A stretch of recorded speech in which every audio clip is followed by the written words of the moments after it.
There are a lot of life coaches out there, financial gurus who will tell you how you should get rich. You scratch the surface of a lot of these earlier manifestos of how to be successful in business, and it turns out they really weren't very successful themselves.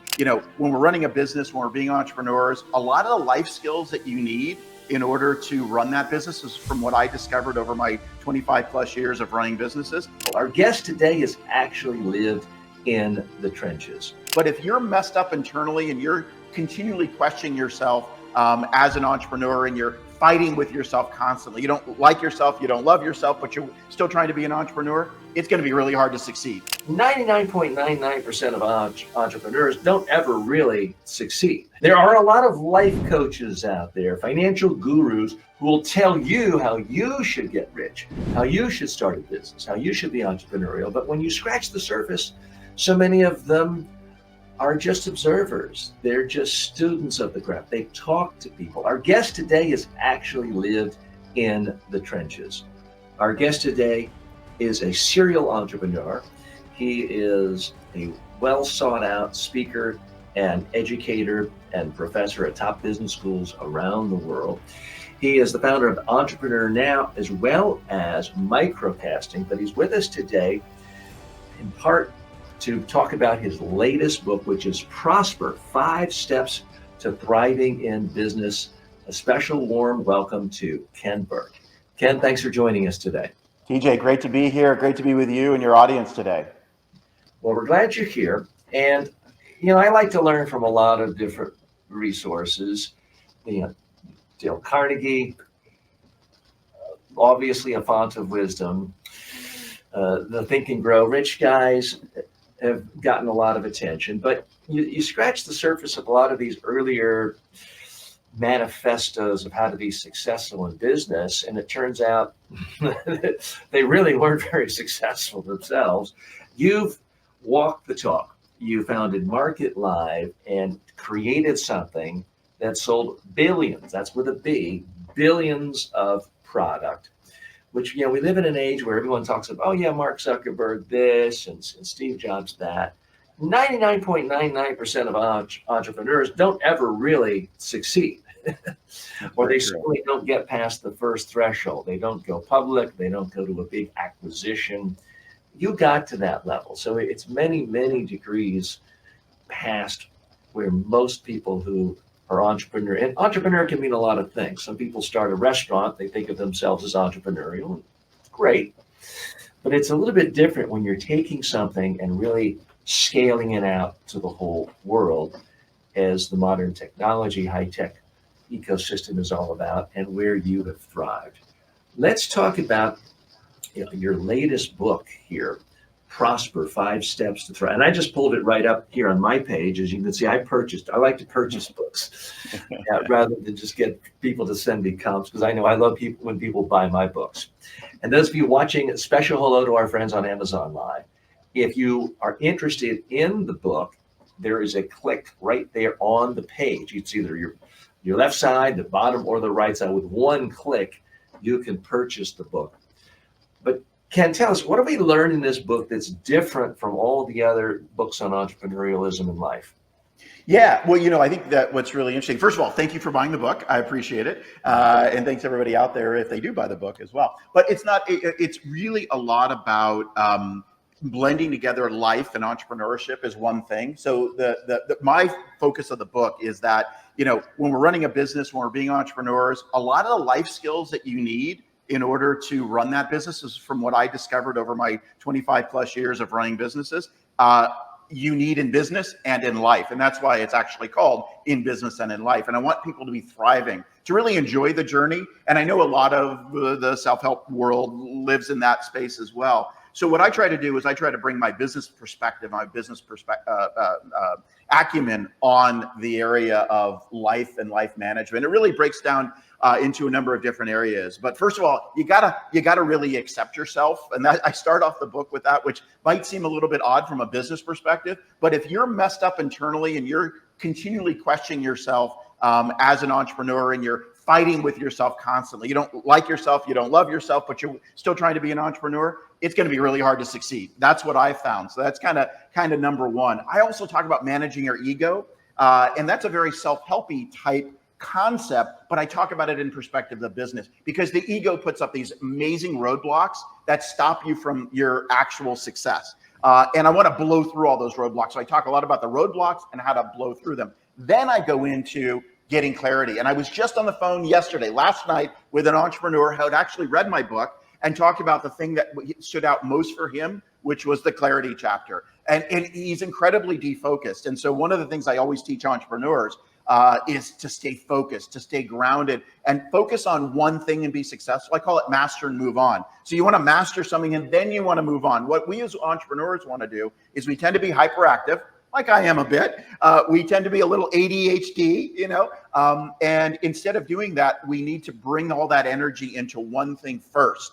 Instead of saying, well, I'm going to do this and I can go serve this, and then I can go over here and do this and this. You can do a lot of things with your product or your service. Choose one thing and do it really, really well. So the more you focus, the more niche within a niche you are, the better off you are, right? And then I talk about something that no other book, I don't know why a lot of books don't take out. I think you nailed it, TJ. A lot of the people that write these books actually aren't living in the trenches. And so I wrote a whole section on taking action. How do you actually, a lot of people have the idea, but they can't get out of their own way. And I talk one little simple thing I tell my entrepreneurs is, action creates momentum. So by taking small, little steps to whatever you want to achieve to get started, all of a sudden the ball starts rolling. Even if you're just Googling competitors, or let's say you want a chocolate business and you start making chocolate in your kitchen, little, chocolate bars and chocolate candies and things like that. I only use that example because I want to start a chocolate business, and my chocolate book is right underneath my computer right here. So I'm like, oh, that's a great, because my love is making people happy. And chocolate makes people happy. So how do you take action to do that? Well, it might just be starting the beginning of the process to get you motivated. That action creates momentum. But I talk a lot about how to break down fear as well, because what stops entrepreneurs is fear. We're constantly questioning ourselves.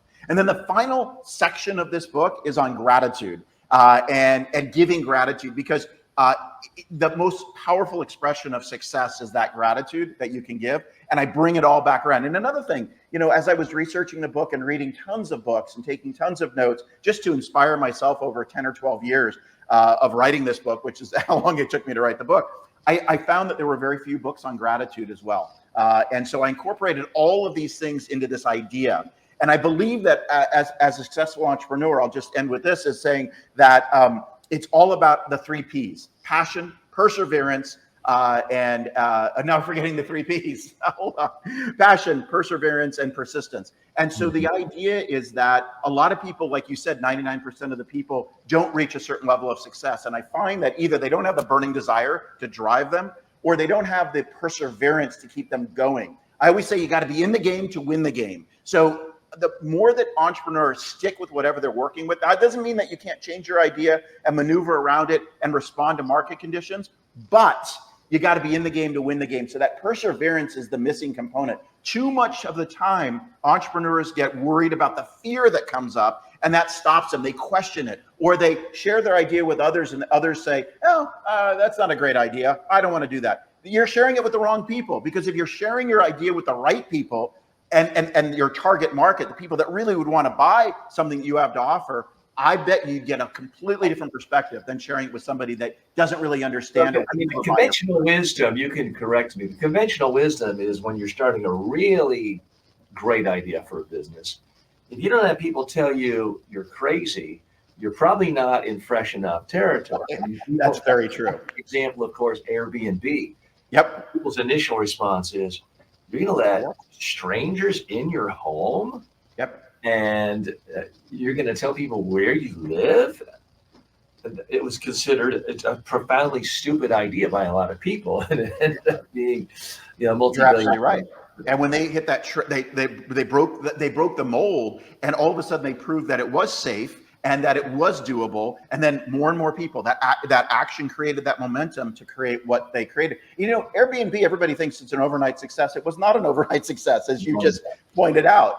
It had years before, and that's one of the things that stops people. Is I talk to younger entrepreneurs at schools like Columbia University, and I find that, and others, Northeastern, I teach at as well, or I guest lecture at, and I find sometimes when I'm talking to the younger folks in their early 20s that they expect things to be a success in 2 or 3 years, and unfortunately, yeah, you're not going to be a unicorn in 2 or 3 years. It's not how it works, right? It took Airbnb about 15 years before they achieved that status of really success. I mean, the classic advice you hear from venture capitalists is it takes a good 10 years to go from concept to some kind of meaningful exit. And that's when everything goes well. You nailed it. That's exactly what they live in a culture where people, I want to become a crypto billionaire overnight. I want to do options trading. It's easy. I see all my friends are getting rich.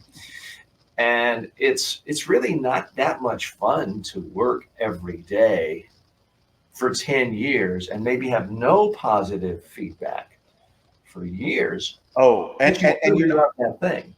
And you're working, and I'm doing it right now with my latest business, but you're working literally day and night, 12, 13, 14 hours a day, 7 days a week. And you do question. I question as well. Why am I doing this? Why am I doing this? And it's not for the money. It's for the passion of creation and growth. For me anyway, it's about growing something from nothing, taking an idea that didn't exist. And all of a sudden you go from no customers to 100 customers. And you're like, wow, this is really cool. You go from one server. I remember when I first started my e-commerce business, I went from one server. We had thousands of servers by the time I saved it, 10 times, 100 times more powerful than we did when we started.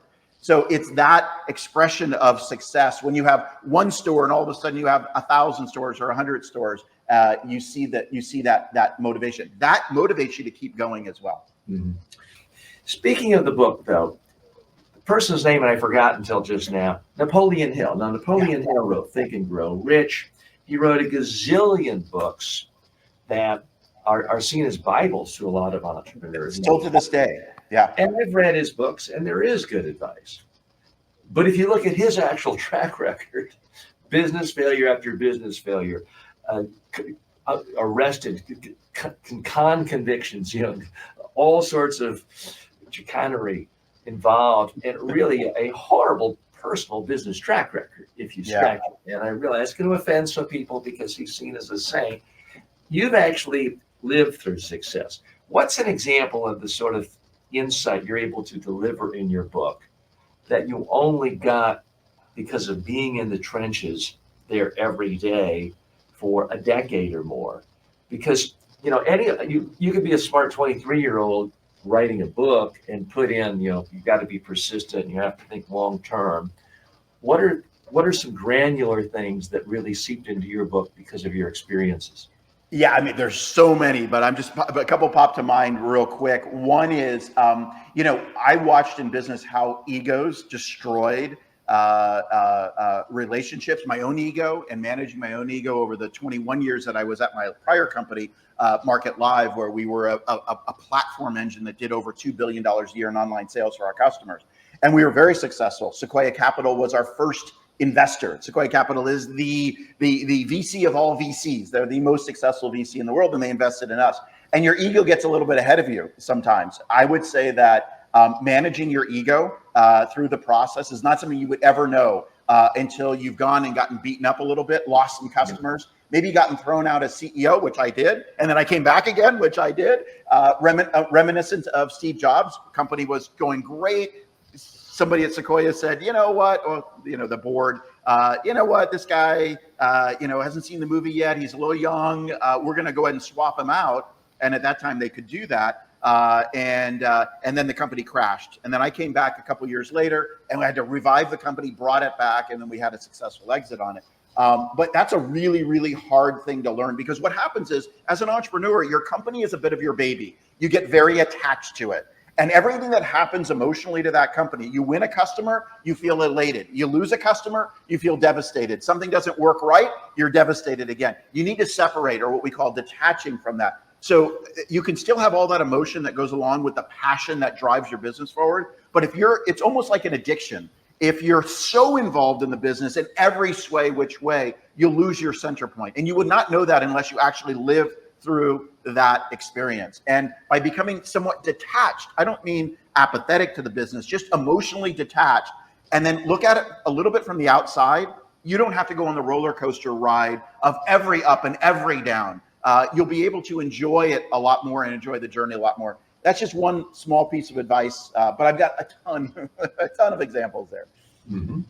Our special guest today is Ken Burke. He's a serial entrepreneur, respected professor and lecturer at top business schools around the world, including Columbia Business School. He is also the founder of Microcasting, sort of his latest venture. And Ken and I first connected through Entrepreneur Now, and we've formed partnerships with my online courses, his online courses with distribution. So he's been a pioneer in the online learning movement. Tell us about Microcasting and what unique part of the market it's trying to address.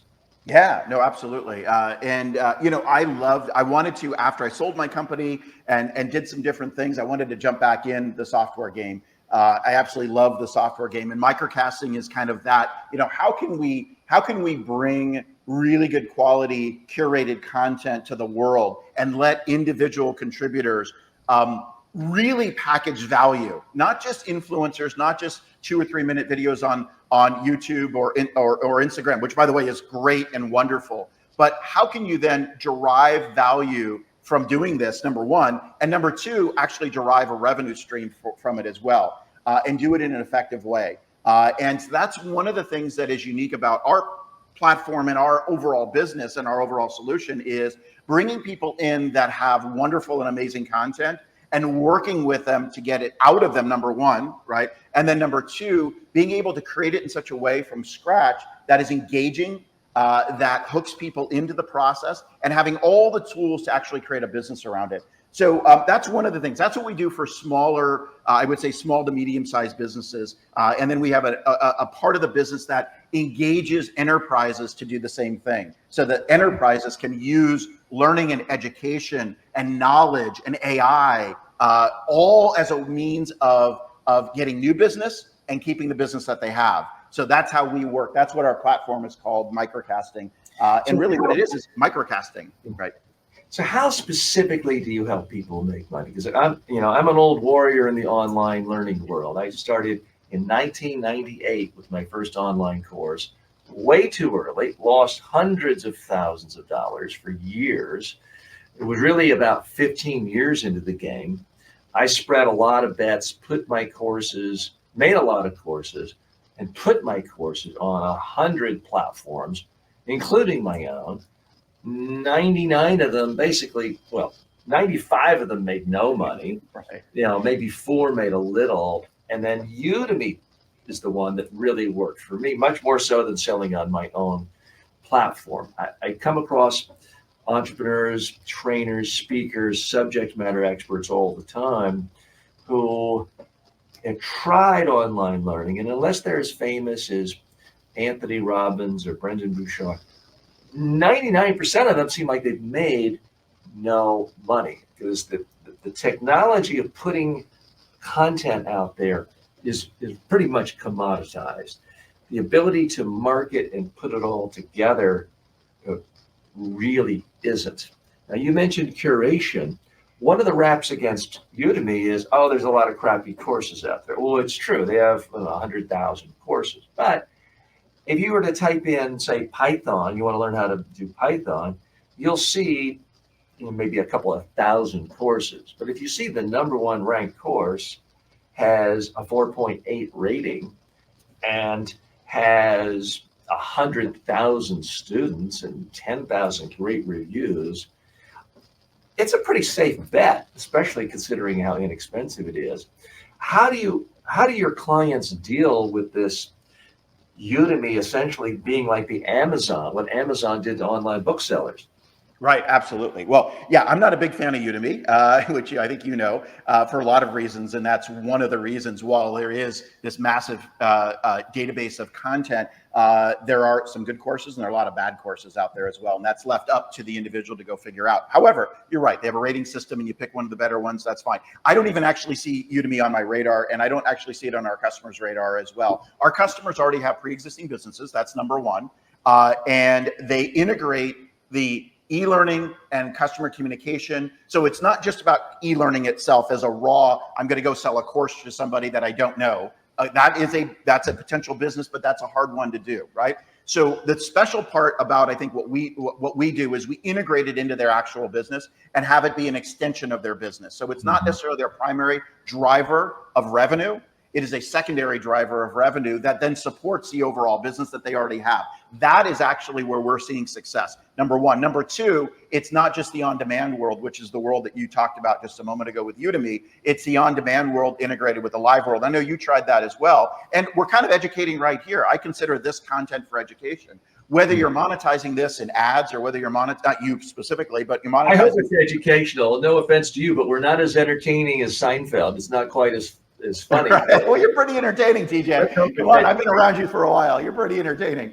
But it's that engagement, right? What we're doing right here in terms, I call this the interview method, and I help some of our customers structure these into courses. But it's always, anything that we do with our customers is always integrated with their existing business. So if they're just solopreneurs that say, I've got 5 courses and I want to put up, yeah, we probably might be able to help you, but that's not our core business. Our core business is helping integrate it in such a way that it's tightly integrated and that you're part of the overall equation. So we very much believe that that live component, or that component where you're working either one-on-one or in group sessions or doing some live sessions within the on-demand training. I think if it's just, I built a course and I want to put it up, that's going to be a hard road to hoe, as they say out there. And it's purely on demand and it's purely through distribution channels. And we both know that business very well. That's not the business we're in. The business that we're in is highly curated, integrated into your business, and controlling the customer experience. And again, we're not just coaches and consultants. We actually work with small, medium, and large-sized businesses as well.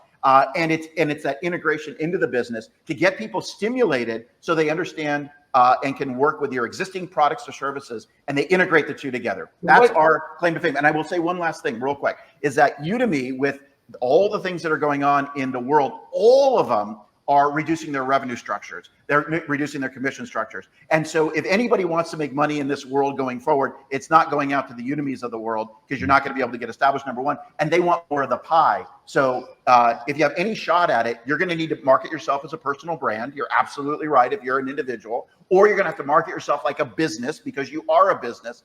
That's what we do. I mean, everything you say resonates with me. I mean, I've had a lot of good luck with Udemy, and I think anyone can if they get in a time machine and go back 10 years. Exactly. Yep. That's unfortunately what it takes. There's a lot of incumbency that really benefits, and that helps me a lot of times. But there's so much clutter. I think it's almost impossible. Unless if you were a 21-year-old and you were really, really good at learning faster than anyone else, the absolute latest new software and AI and everything else, and you could be first to market and just be churning out courses.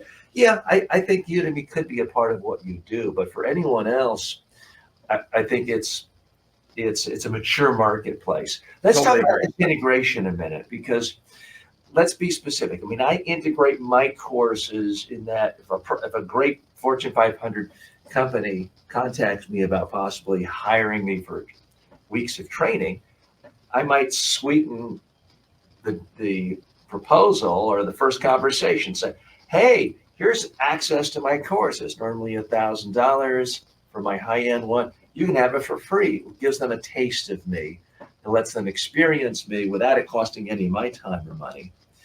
And if that increases the odds of them hiring me at a high daily rate or a speaker fee, then that benefits me. So that's one part of it. There is the part of if someone hires me for traditional in-person training or live training on Zoom, I can say, your homework is you get access to all these courses. So that sweetens the pot. I can also say, all right, my fee is X, and you may say that's 25% more than competitors, but I'm going to give you access to the world's largest media training online course that all of your people will have for the next year. No extra cost for that. So it helps them justify higher fees. So there's a lot of ways I'm integrating it, but I'm sure you have clients who are doing things better than I am.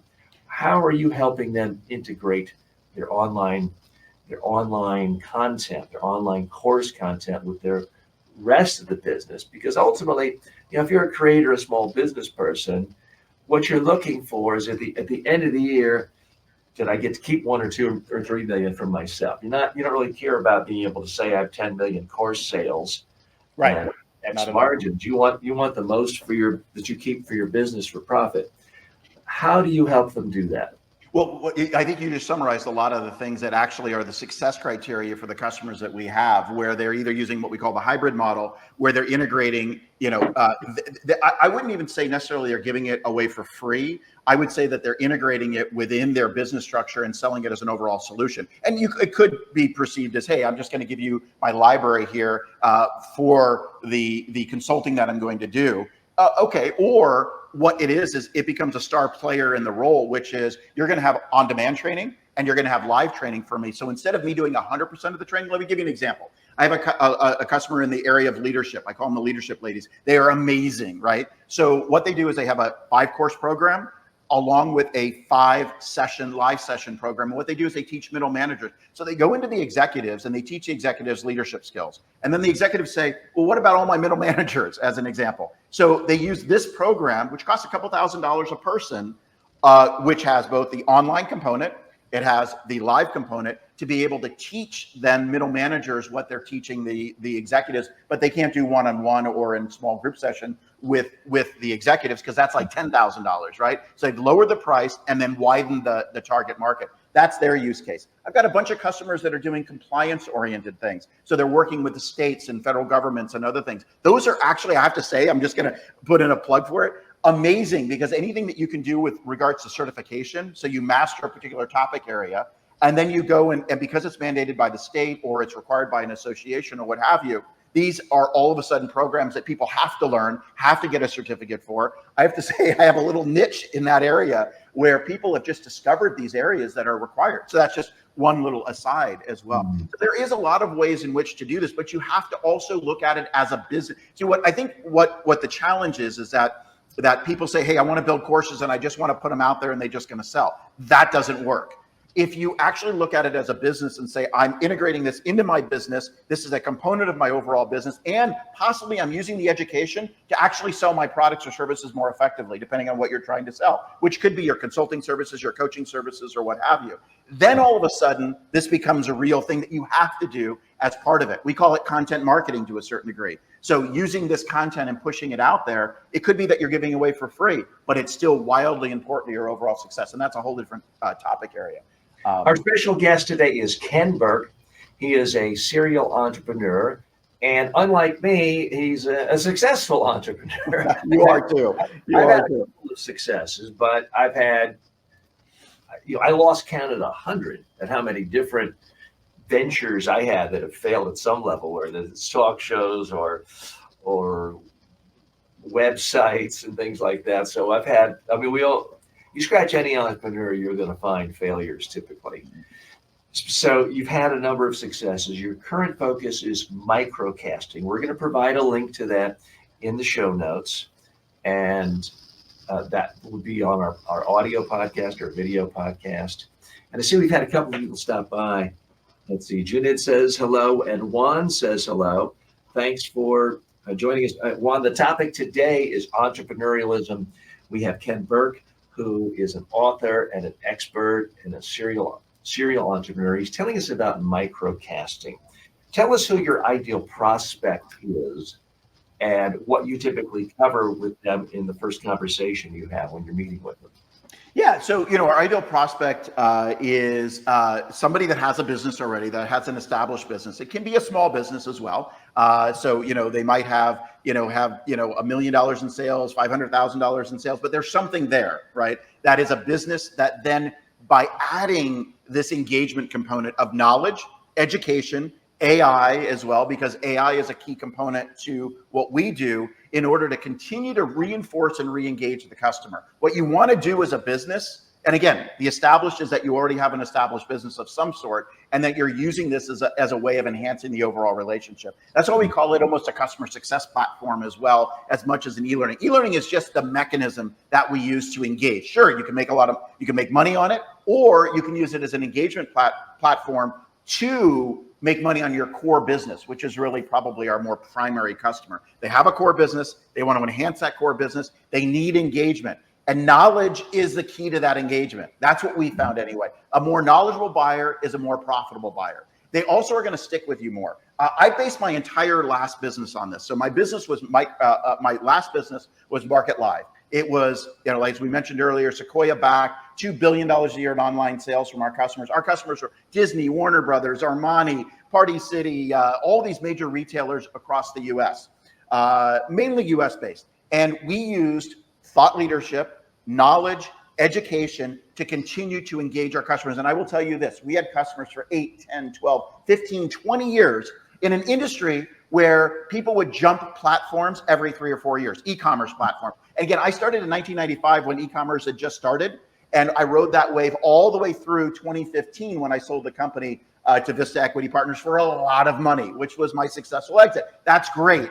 But it didn't even mean anything to me. What meant something to me, grew something from nothing to something. And that was what was motivating. That's what I want all of your listeners to do by in kind of using whether myself or others as examples and mentors to that growth. And by doing that, I think that what we did in that business was the reason we hung on to our customers so much was because we continually educated them. We continually gave them new knowledge and information and made it easier and easier for them to grow their business through our knowledge. If you do the same thing in your business, whether it's free content or paid for content, that's the key to growing your customer base and keeping them there. You just touched on something. Let me bring up something that a lot of entrepreneurs don't like to talk about. Michael Lewis has written about this, but it's the issue of simply timing and luck. You started your business in 1995. I'm not suggesting anyone who started a business in 1995 was successful, but if you were going to start an online e-commerce business, that was probably a lot better than 2001 or 2017. How much of success as an entrepreneur is based on timing?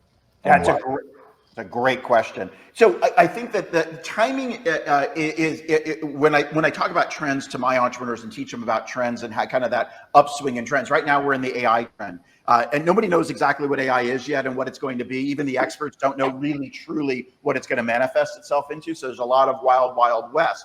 And right now we're in that era, and there's these points in time in technology and in the world where you have these pivot points. If you read Malcolm Gladwell's book, of course, I know you have, he talks about that.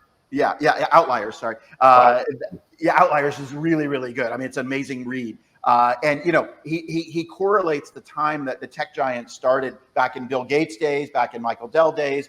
You could do the exact same thing with Zuckerberg and the social media craze. And now we're in it again. We're in the AI craze right now. And I see it because I'm actually in the Silicon Valley. I'm in the San Francisco Bay Area, and it is a craze right now. It's the wild west, and people are trying to figure it out. Now, my luck was I started in 95 and I dove right into e-commerce. E-commerce was really just very nascent. It wasn't really a big deal. And we just became kind of the leader. I mean, I didn't get funded for the first 11 years of the business. I kind of bumbled around, and back in the day, you could start a business without funding. Today, it's a little bit harder to do. And I kind of bumbled around, and I just sold and got customers, and all of a sudden, we had a bunch of customers, and people were looking at us as a really cool company. And we were one of the survivors of some of the .bombs and some of the craters over 2001, 2008, and beyond. So because we learned how to run a business, we had good customers that paid us. So you need to learn all of that. So I think there's a certain level of luck with timing. I agree. But I will also say, I think that you can build a business out of almost anything. There are certain businesses that I probably wouldn't go into right now. I'll give you an example. I don't know that I would become a writer today or a tech writer. AI has just displaced that, and it displaced it about a year and a half ago. I'm not saying that the skill of writing is gone, and all these book authors are going, what? But a lot of it is. That's not going to be a job that's going to pay a lot of money. There are not going to be a lot of jobs left in that. Or it's so hard. It's so hard to be better than AI. I mean, just this morning, my daughter has a vocabulary test. Yeah. And she had like 11 words that was archaeology and hunter-gatherer, things that related to history. And we did it last night. We practiced the words and she knew them and could spell them properly and define them. But this morning I woke up and I thought, am I really making this as interesting and as fun, as memorable for her as possible? So I went to my ChatGPT, dictated, and I said, hey, ChatGPT, make a funny poem that would be goofy and memorable and interesting for an 11-year-old that uses the following 11 words and defines these words. And I said the words, and boom, 10 seconds later, it was saying it, and she was laughing and listening, paying keen attention. Wow. And then it also had it by text. She could read it again, and that motivated her to ask ChatGPT to write a poem making fun of an old grandpa who had one hair on his head and she was making fun of. But it really engaged her in a way.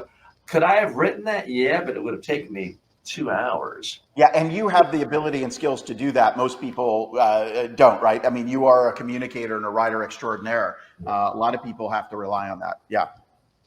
So, Ken, I want to throw you a curveball here. You are a mentor, you are a professor of entrepreneurialism and a lecturer at prominent business schools.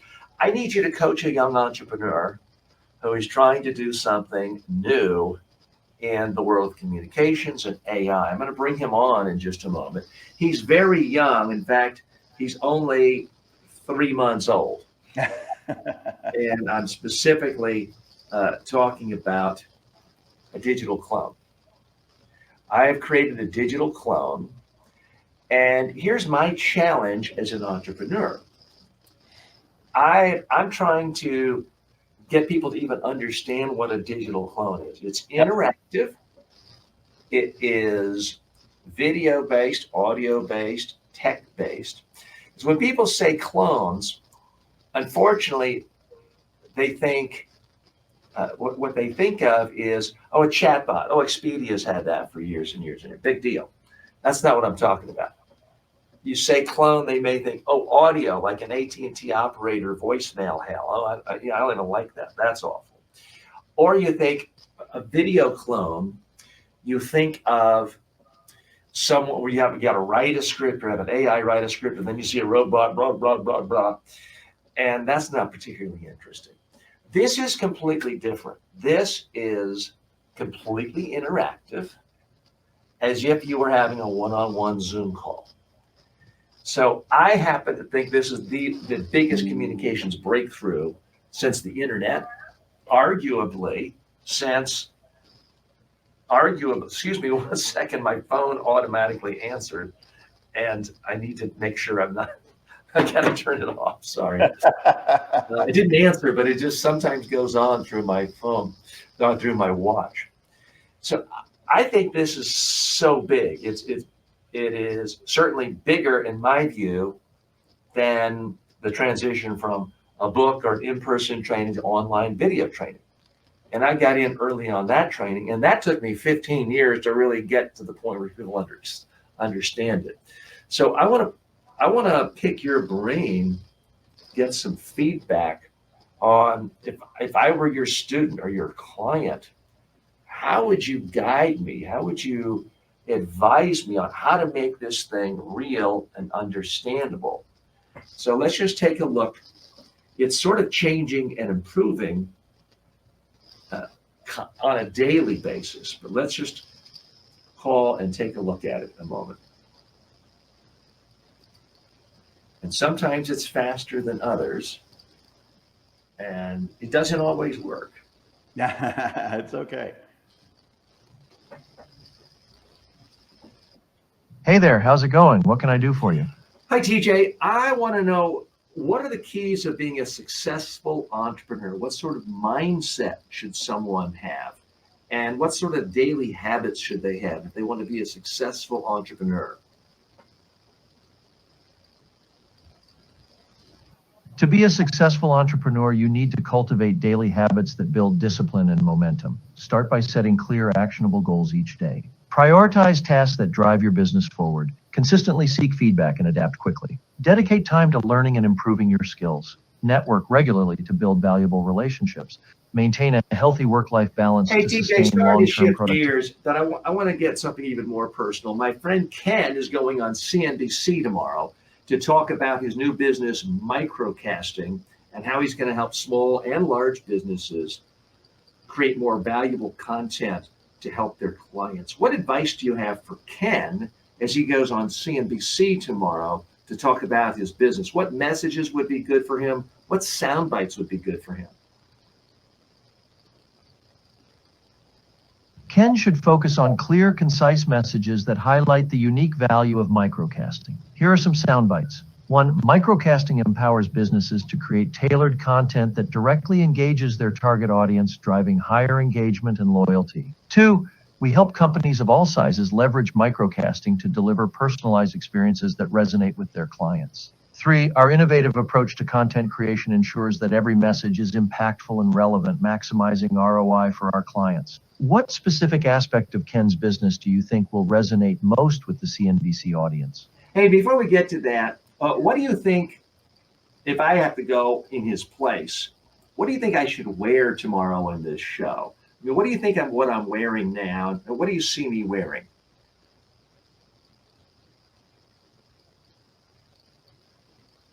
You're wearing a suit, which is a solid choice for a professional setting. However, make sure the suit fits well and is paired with a crisp shirt and tie. For CNBC, stick to classic neutral colors like navy or charcoal. Avoid anything too flashy or distracting. Your goal is to keep the focus on your message, not your attire. How do you feel about your... Is everything else okay? Is my shirt okay? By the way, what am I doing right now? Because sometimes I get a little nervous and I do this. What happens if I do this during an interview? What am I doing?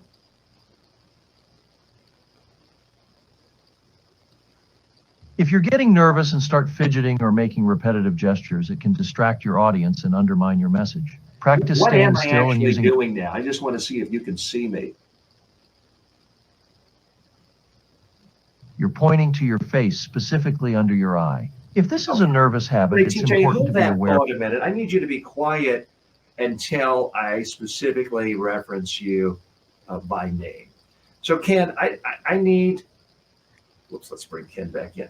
So, Ken, I need some feedback from you on how this guy can become meaningful to people. Because right now, people are coming in, they say, oh, that's cool, but nobody really quite knows what to do with it. I think of it as something that is really taking all the power.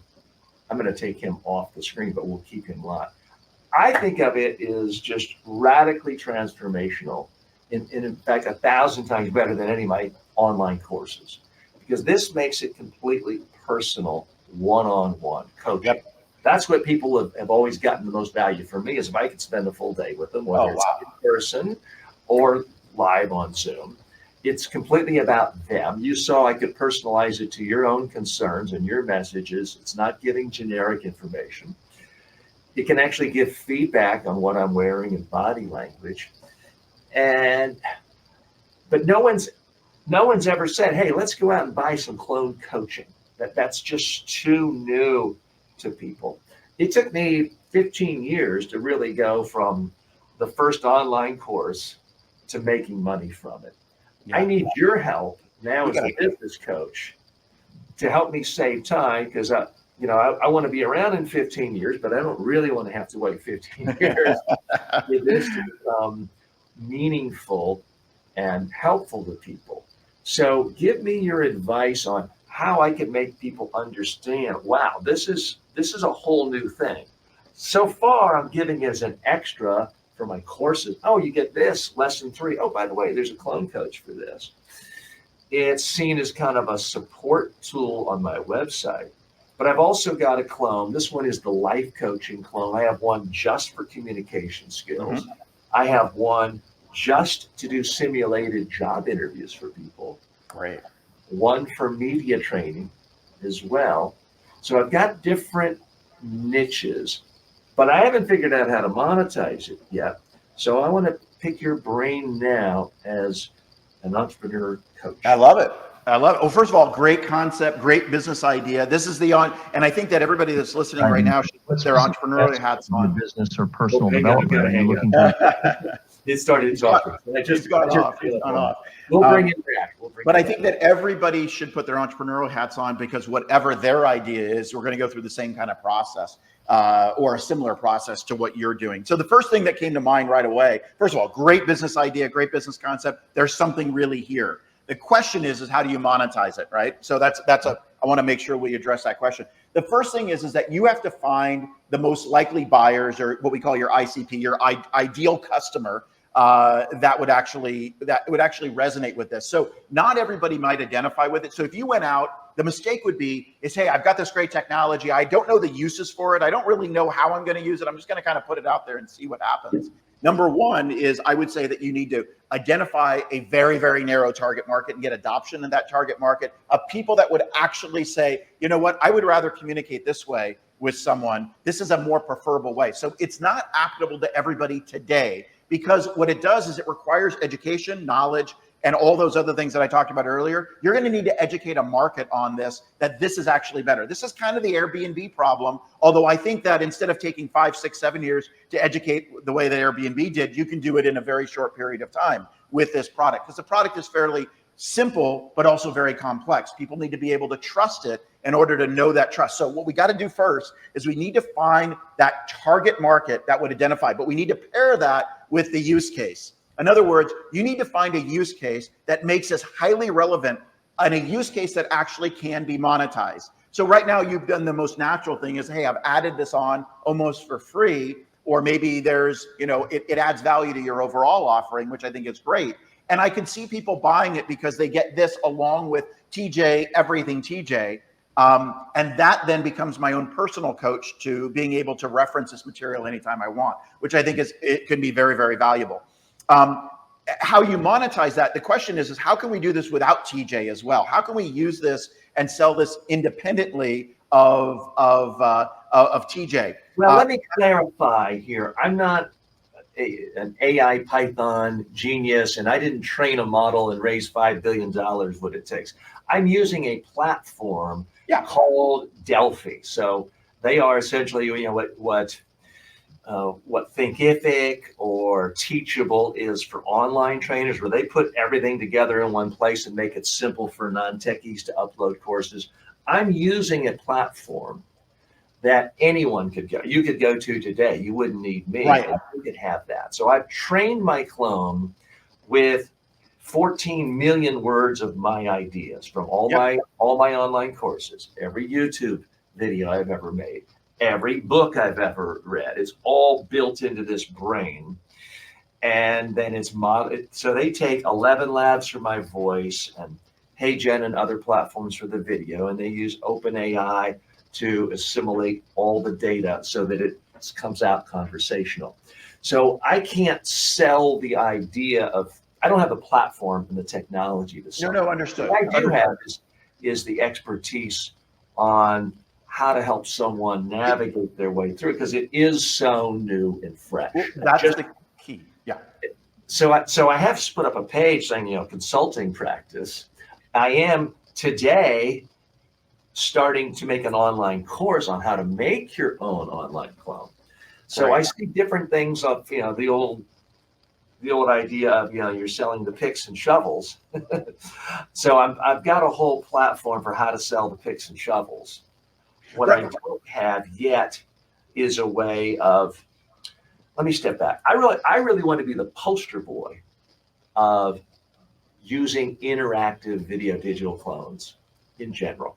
I also want people to really use my specific clone to help them in 2 areas: help their communication skills, but also personal development skills, and to really use it as an ongoing coach.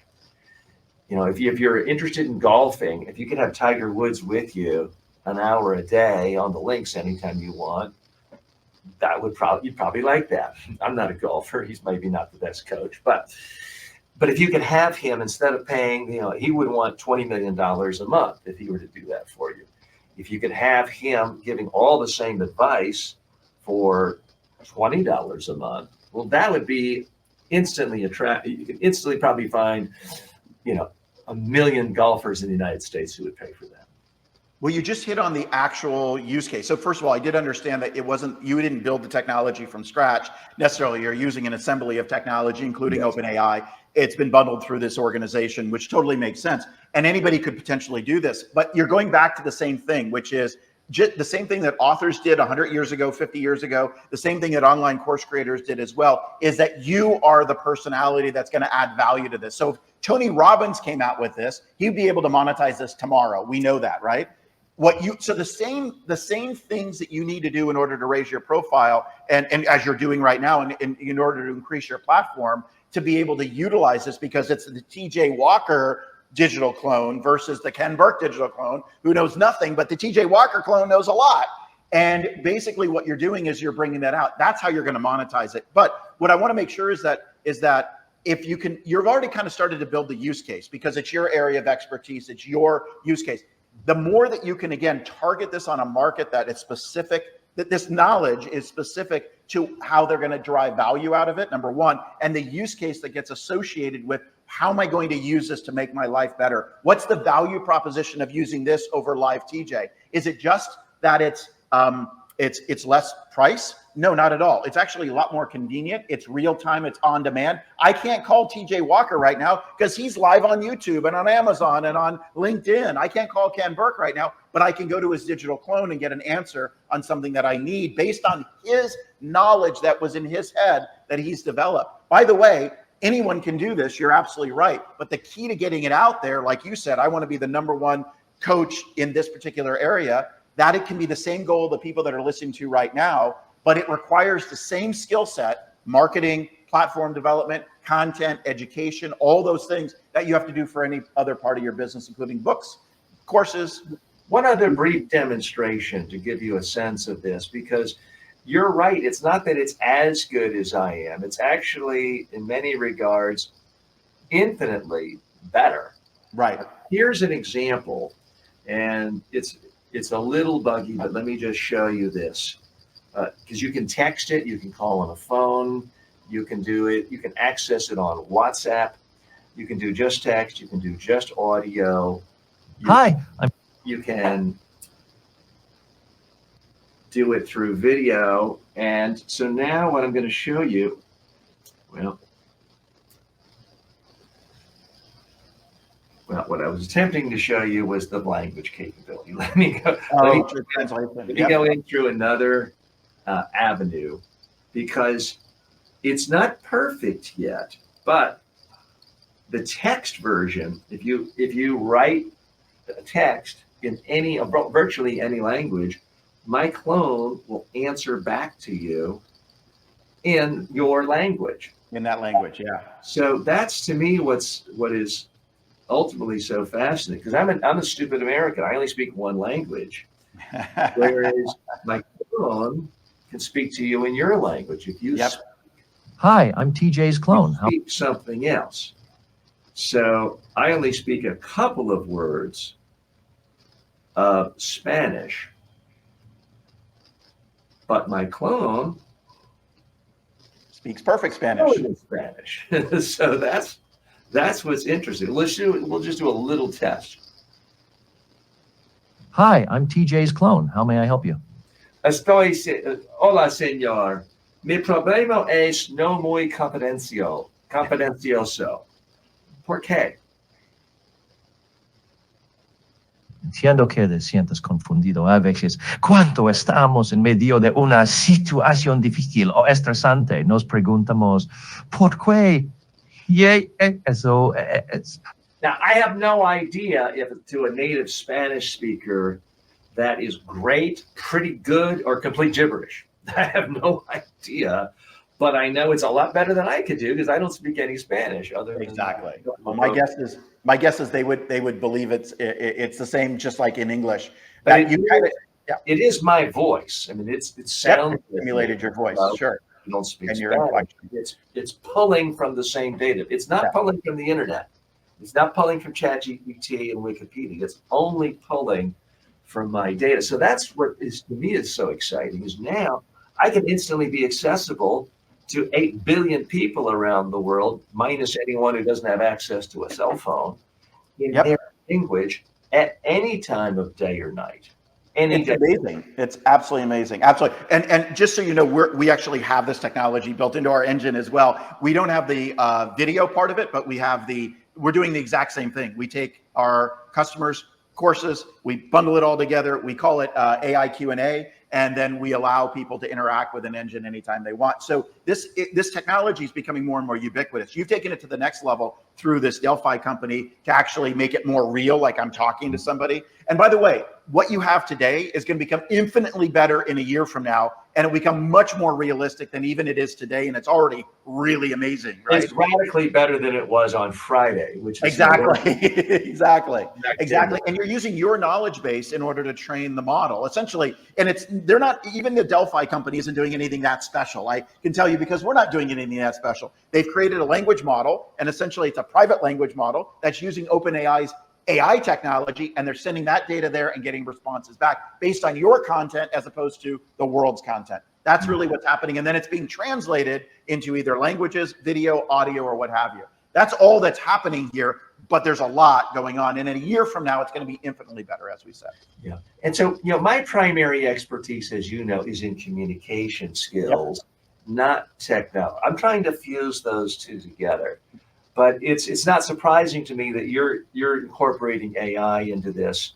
But here's my challenge is people think that, text is enough. But in real life, if an investor wants to meet with you or you want to meet with an investor these days, you either go in person or you do it on Zoom. It's not just you're not just texting back and forth. Very few people get significant 7-figure, 8-figure checks through a text. Right. They're also typically not doing it just through audio. So the visual, I think, is how most important communication takes place, whether you're in the same room or through Zoom or FaceTime or something like that. Visual is most important. And yet so many people have told themselves, I don't need to do that. Text is good enough, or it's too hard. So that's one area where I see an opening for me, which is why I'm doing a course on how to create your own video clone. I'm also using my expertise because just to get the video you saw, I had to go through 5 different iterations of it. Right. Because the problem is when engineers are in charge, no offense to the people at Delphi and Haymart and HeyGen and others, they're giving an engineer's perspective. So what they're telling people is, be perfectly stiff and nothing's distracting, and then you'll kind of be like this and you won't have any blur or distortion. But the problem is you look like a robot and no one wants to listen to that. Yeah, absolutely. My first reaction is do what I recommend people do on TV and gesture and do that. The problem with that is when a user is talking to the clone and they see my hands moving and I'm not talking, it looks really weird and strange. Right. So you've tested. So I had to go through all these different versions to get a little bit of movement. Absolutely. And not show my hands because I wanted it to feel like it's not creepy. Yep, now, absolutely. And I want to say hello to Pat who stopped by to say hello, and Madhav and others. And we'll hope to get some of your questions shortly. But the creepiness factor is frankly something I underestimated because the CEO of Delphi went on Fox Business, not the political channel, but Fox Business News with Maria Bartiromo a week and a half ago, did a product demonstration. I thought he did extremely well. Really nothing of controversy was touched on. And I looked, so there's a couple of interesting things. His video clip was then posted on the Fox Business News YouTube channel. So not Fox News, not foxbusinessnews.com, but just their YouTube channel. The average clip is getting about 30,000 views. His clip, again, not a celebrity, not dealing with controversy, not a well-known politician. His clip got 300,000 views in the first few days. You got 3,000 comments. Every one of them was negative. Every one of them was like, this is the worst thing in the world. This is evil. This is criminal. Anyone associated with this should be put in jail. So it does scare a lot of people. Yep. Now, I knew that there would be that at some level because every new technology that involves a human face, a voice, does that. First time people saw movies, they jumped out of their seats because they thought the train was coming to get them. First time people heard a stereo or a phonograph, they thought it was possessed by demons. So new technology that involves anything to do with humans always scares people to death. But I'm wondering if the opposition to this is going to be even more entrenched. So what you find with any new adoption process is that, first of all, if you're early on, just like a lot of the other very rich, very successful Silicon Valley elites were early on with their ideas, and then they just kind of rode the wave, and they were not overnight successes. So first piece of advice is that if you're looking for an overnight success, you can already tell you're getting some arrows in the back as you go through this. Perseverance, persistence, passion, those 3 P's that I talked about at the beginning, they hold true here. That you're going to continue to mold and shape this and maybe even pivot and be able to find just that niche that's going to make it work for you. And that means that you're really, really early in this game right now. And you just need, my advice is you stick with it. You find the application, which I think you're honing in on, and brand that application accordingly and start getting early adopters to use it that don't think it's creepy, that don't think it's weird. And then all of a sudden kind of move that ball forward a little bit and continue to innovate as you can innovate. Then you'll be poised and ready for when this thing is widely accepted or there's a shift in the technology. All of a sudden it's like, boom. And then it's like everybody wants it. Just like ChatGPT. ChatGPT existed, but before it actually came out in March of 2023. It was Jasper that everybody was going crazy over. They were doing the same thing, probably using the same OpenAI engine. I don't know if they were using OpenAI or another vehicle. And that was kind of part of the craze, but they were early. Now you don't hear a lot about Jasper, but they were the leaders at the time because ChatGPT has taken over and gotten so much better. And by the way, when ChatGPT first came out, it was not very good. You get limited inputs and limited exports. Now I have a subscription to ChatGPT, and it has gotten every month, just like you said earlier, it just gets better and better and better and better. So my advice to you is stick with it. Find that unique niched application for this type of technology and own that niche for this type of technology, because you're not the technology creator, you're the technology enabler. And that owning that niche and being better than any other communication or life coach because you got in so early and that you've established yourself and get those early adopters starting to promote it. That's what I would do if I were you. I'm looking for 2 main niches. One niche is people who want to improve their communication skills. They're paying, sometimes $9 on Udemy for a course with me. And I'm giving this away for free. That helps me because I get more minutes on the course. So I'm getting more, thousands of dollars more revenue already by using my phone. So that's one. But I would much rather them pay me directly just for the clone experience rather than an add-on. So that's one market where because right now, people typically have 2 options. They can hire me for a day or some other, if they want really high quality training. I fly to them, they fly to me, or we do it through Zoom. And that's at least $10,000 a day. Yep. And that automatically eliminates 99.9% of the world. But when they do that, they get high level, really personal, one-on-one coaching or small group. They get recorded on camera a dozen times. They leave being great. 100% satisfaction. So that's one model. The second model is they take an online course. I happen to think my online courses are the best in the world. The problem is nobody does the work. Nobody does the extensive dozen times of recording and getting instantaneous feedback. So they don't really benefit. They don't really get any better. Hate to say it, but it's true. Okay. So there's these 2 extremes. What excites me so much about these clones is it can really take the best of what actually works, the interaction. I mean, you just saw my clone critique what I was wearing. And it's the best of that, and yet it can be priced really, less than 99% less than what an in-person training could be, completely scalable, anytime, anywhere, any language. So in my mind, it's infinitely better than an online course. But it's taken so long to get people excited about online courses. Because it's actually missing, I think you're missing a key component, which is that having this interactive AI experience, but without the structure, they don't know where to start, where to go, where to continue. So you need to marry the two worlds, that you need to provide me with structure, because I like to be guided. I want you to be prescriptive to me on, if I'm doing media training, where to start, where's the middle, where's the end, how do I go through it? And I want then the AI component to this to be able to personalize that experience. So you need to marry these two worlds. And maybe you're already doing this, but you need to marry these two worlds, because just on its own, I wouldn't know what to ask it. TJ, teach me media training. And it's like, okay. And it gives me a 2 or 3 minute answer, which is exactly probably what it does. And then it doesn't teach me anything.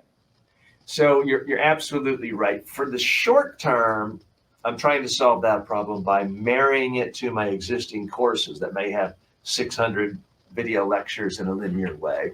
The other way, short term, is when you go into it, you'll see common questions asked that can lead you. Right. In the near term, the company I'm working with is creating something they call a journey. So you would sign in for a journey and exactly what you're talking about. The clone would come on and sort of talk to you the way you would if you were in the same room and you'd hired me for a day. So that's one market. The other segment of the market I'm looking for is people who who see the value of doing it on video and not just text, and need some hand holding, because most people are afraid to speak on camera. And the beauty of these clones is you only need about 4 minutes of video. Yeah. But if you look bad, you'll never push the button to publish thing to make it go live. That is true. That is true. And there's just a lot of other nuances I've learned, because I've been spending 10 hours a day on this for the last 3.5 months. So I'm about to repackage that expertise in an online video course. And then I'm going to upload those courses into my clone. And then I'm going to use my clone to write a book on how to make your own digital clone.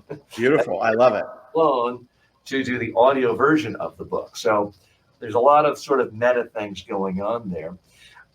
Let me put your teacher's cap on. Sure. Using your expertise, I want you to be me trying to pitch you on why every client at Microcasting should have a true interactive video clone and not just the text, which I don't think excites anybody. How would you do that?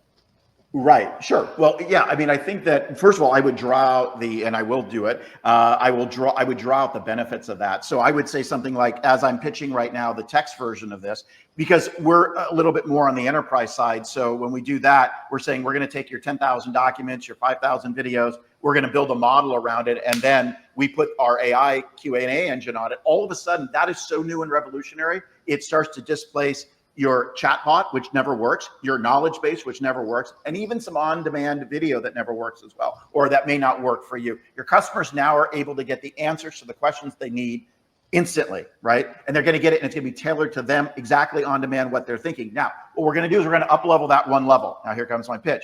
I'm actually going to then take a voice simulation of an expert within your organization.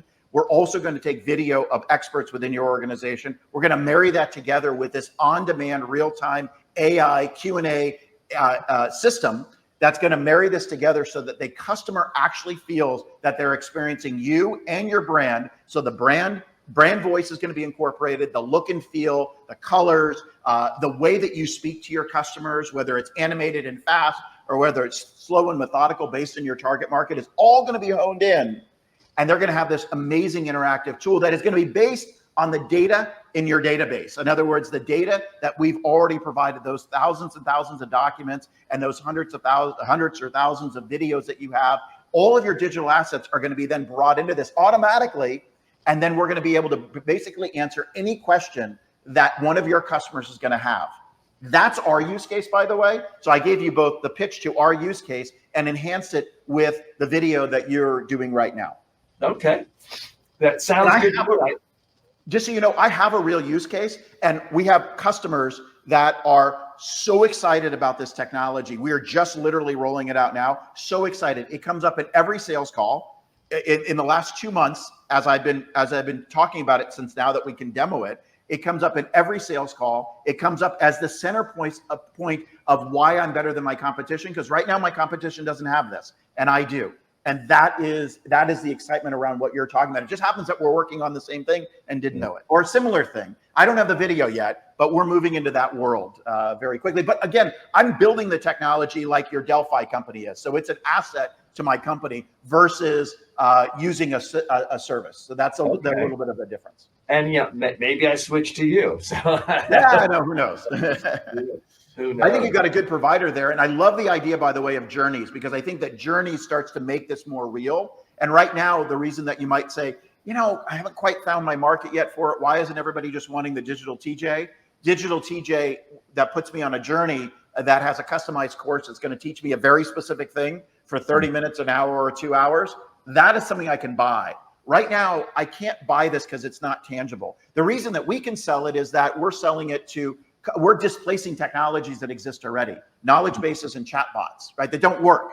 Everybody knows they don't work. Nobody uses them. So we have an advantage of doing that. We're also supplementing that whole customer service, customer success component and alleviating some of that. And we call it client self-service. And when you can self-serve your client, which is what you're talking about doing, I'm just doing it at a slightly different level, at more of the enterprise level, all of a sudden things open up. And our special guest today is Ken Burke, well-known, renowned entrepreneur, serial entrepreneur, professor of business at places like Columbia University, and also founder of Microcasting. We'll put a link to that in the show notes. It's microcasting.com. I've been rude to some of our audience here. Janice writes in, glad I could squeeze time for a quick drop-in with TJ and entrepreneur leader Ken. Thanks. And thanks a lot for the kind words. I had a specific question from Madiv. What are the characteristics of a good startup, according to you, specifically the role of emotional intelligence in a startup? And if I could layer one on that, there's been so much talk lately that in a number of reviews of Nate Silver's new book, that a lot of Silicon Valley and venture capitalists actually want someone who seems ADHD, like a Sam Bankman-Fried, who seems like they're weird and strange because that's the sort of person they think can block out the whole world and create something new.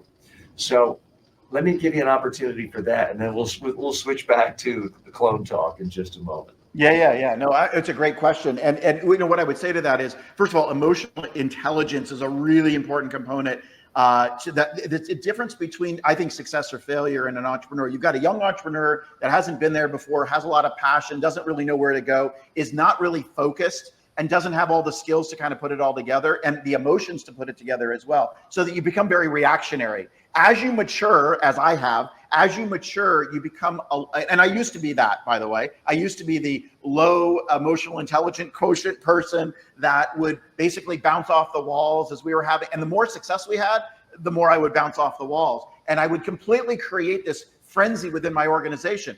Go this way. And I'm ADHD. So again, back to your earlier comment that they look for ADHD people. There's a truth to that. Bottle that, by the way. If you are ADD or ADHD, in some regards, bottle that to your benefit. I tell people that all the time, actually. But around the emotional intelligence is that if you can start to mature yourself to start pulling away, like I said earlier, from your ego and give really, really good solid direction and leadership. The leadership skills are really the most important thing that I found anyway. And when I got really good, what ended up happening was I became a better leader because I let the people that were working in my organization do the jobs that they were expert at doing. I didn't go around trying to do everybody's job. Sure, I was the fastest brain in the room at the time. When I was in the room, as a CEO, and we had 250 employees, and I was bouncing over here and bouncing over there and usurping authority and not delegating responsibility and not doing some basic leadership things, my company was in chaos. When I pulled back from that and I started managing with my executive team and letting people do the level of expertise that they needed, I became a really good leader, and the company ran so much smoother, and I was less stressed. I could go off on vacations and other types of things. I didn't need to be involved in every detail. I remember this. I hired a COO, and that COO, it was really, really hard for me to let go on any of that. I knew where every penny was in that company. And this was 20, 30, $40 million company. I knew every penny was every day, right?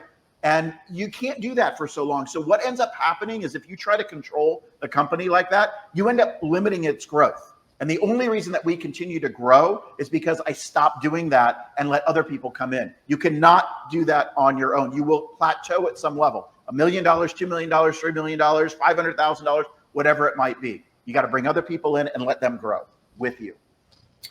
Well, Ken Burke, we appreciate all the knowledge you've given to help all of us grow. We wish you growth and success in microcasting.